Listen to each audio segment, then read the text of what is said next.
today we are doing a step-by-step installation of decomposed granite, or DG.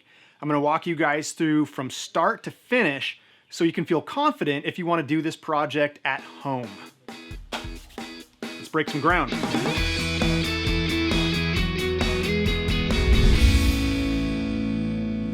So let's first answer the question, what the heck is decomposed granite? Well, basically it is a larger piece of solid granite that has eroded and weathered over time and is broken down into very fine particles of granite, similar to sand, but it is much more stable than sand. And because of this property, it has so many awesome uses in the landscape. I probably use it on maybe 90% of my projects for so many various things. And today we're gonna talk about how to install it as a patio or pathway. So why do I love DG so much? Well, one main reason is because of its permeability factor, or its ability to let water percolate down through and go back into the ground. This has so many practical benefits, but it also has environmental benefits as well. Recharging the groundwater, keeping the water on your site and not letting it run off and go out into the storm drain or something like that. And another great property of DG is that as you compact it, it hardens really, really well, making it fantastic for a walkable or even drivable surface. Perfect for the DIYer. It's easy to work with and it's much cheaper than concrete. Now, DG will harden naturally as you compact it, but you can also add hardening agents to it. And a lot of bulk suppliers will actually pre-mix in an integral hardener so it makes it even more stable. I don't usually add the liquid hardeners. I think it's a little bit overkill and it gets really expensive. DG will harden naturally. Now, side note for you guys in the more wet climates with a lot of rain, a lot of snow, I might consider steering clear of this and thinking about something else. But for the drier climate folks, this is a fantastic choice. Okay, getting started, what do we do? The very first thing is we have to start out with the design of our pathway or patio space, right? Without getting too deep into design, you gotta understand how you're going to use your pathway or patio. How many people does it need to accommodate? Do you prefer curvy lines or straight lines? Make sure it matches the architecture and lines of your house. We're not gonna get too deep into the design of this because I wanna keep this more of a practical installation. We're just getting down and dirty with DG, showing how to do the installation. So, let's say you came up with the design, you're ready to go. Let's just assume you have a blank canvas right now. The majority of everything has been cleared and demoed. Your very first thing is you are going to paint out the lines with a brightly colored construction paint. And it typically helps to water down the dirt first just to make the paint stick and helps you to be able to see the paint much better.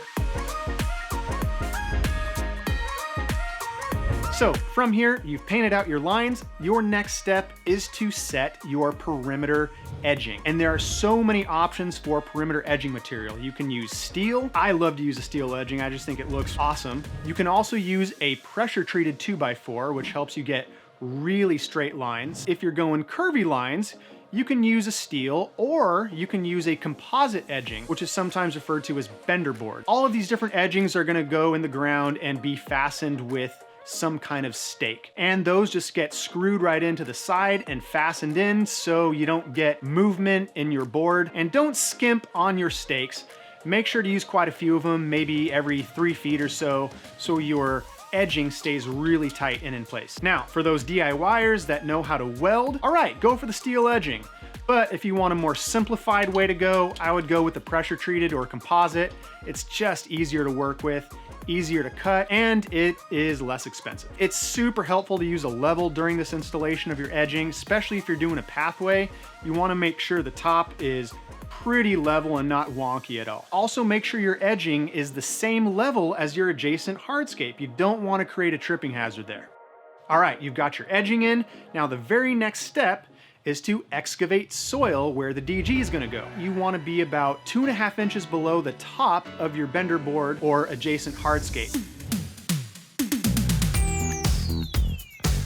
Now, this is a very important factor to consider. What soil do you have? In some cases, you might have very hard, dense soil, and in some cases, it might be loose and loamy. So it might be necessary to rent what's called a vibratory plate. And it's basically just like a glorified lawnmower that you push over the surface and it vibrates and it compacts what it goes over. And it might even be necessary to use a product called road base. And road base is basically just various size aggregates that you lay down before your DG and compact over the top of that to create a very stable subbase for when you put the DG on top. You can get road base by the bag, or you can order it from a bulk materials yard. All right, your very next step is to install the weed fabric.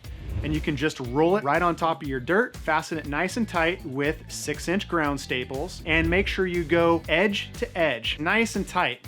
If you have little waves in it or bubbles, it kind of causes some problems when you install the DG. So make sure you take the time to make it nice and flat. We are almost ready for the DG now. We just have to figure out how much we need for the area. And there's a pretty simple volume calculation that we do. So let's just say hypothetically you have a 12 by 14 space. Multiply 12 by 14 and that gives you 168 square feet.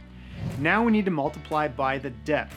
So take 3 inches, which is 0.25 feet, and multiply 0.25 by 168, and that gives you 42.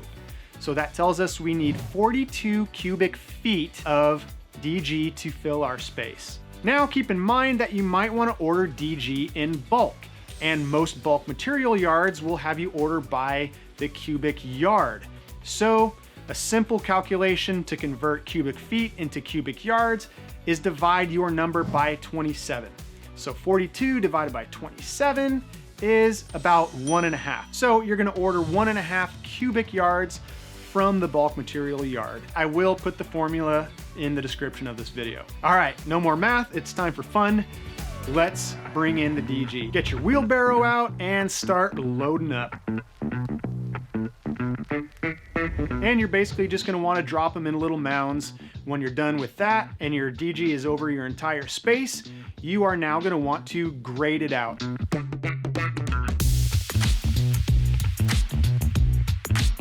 So now you are going to do a process that is called screeding.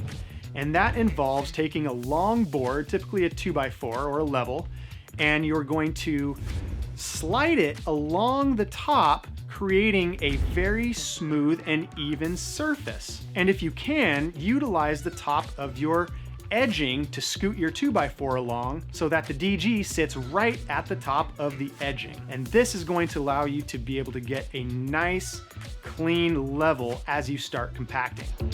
So from here, we are gonna fire up our vibratory plate again, and we are gonna make several passes back and forth on our DG to make sure it is super ultra compacted. Go back and forth several times. This is a very, very crucial step. Now that you've done several passes on the vibratory plate, you can use the hand tamper to get a little bit more detailed with the compaction and go around the edges and make sure there's no little dips or mounds or anything like that. The hand tamper is the very best tool to get all the fine details around the edges. And once that is done, you might want to consider getting a very fine bristled broom and just doing a light sweep over the top, just kissing the surface and getting a really, really nice clean finish. And that is it. You are done. Not too bad, right? I mean, all in all, it's pretty basic. Yes, there are some parts that are not super fun, but I will tell you this, it is easier than pouring concrete and a lot less expensive. Maintenance-wise, what are we looking at? Maybe a resurfacing once a year. If parts of it get damaged, just sprinkle a little DG over the top, compact it, pull the broom over a little bit, and that's it. All in all, it holds up really, really well. So, thank you guys for hanging out with me today. I had fun. Hopefully you had fun. If you're watching on YouTube, do the like and subscribe thing. If you have not yet been to the website, go to budgetplants.com where there's a ton of plant pictures and you can buy stuff and it's just a fun place to get ideas. So, Thank you guys very much for being with me today. I'll see you on the next one, and as always, happy planting.